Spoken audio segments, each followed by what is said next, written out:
Kanta muna. Ano ang sa inyo? Natamimi kayo. Dito nga nagsimula ng kumain yan. Ang ulam namin is, yan, aligas. So yun, kakain sana. Sabi ko parang, yan, huwag na nga lang. Tapos yun, yan, simula tayo. Let's go!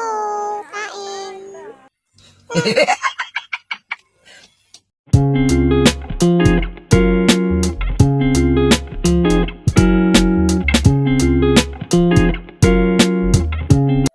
At yun nga, tapos na ako kumain, bigla may nag-chat.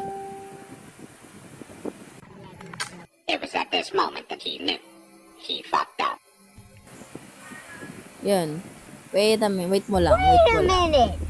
Dahil nga dun sa nabasa ko, may naisipan naman ako. Parang may naamoy ako hindi maganda. Yan, dahil panay sila tanong kung nahugas na ba ako. Dahil puro ako TikTok, puro cellphone. Ayan, ginawa ako, binigyan ako yung sarili ko habang naghuhugas.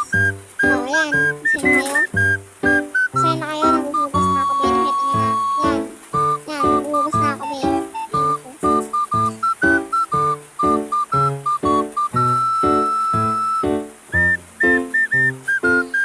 Kala nyo talaga, sige, araw-araw nyo na ito. Araw-araw nyo pinapabili ko sa sarili ko. Update ko kayo lahat ng ginagawa ko sa bahay. At yan lang ngayon ng ating video. Next video naman ulit. So, bye-bye! Hanggang dito na lang tayo. Bye-bye mga kapatid vlog. Abangan nyo ng aking next vlog. Babush!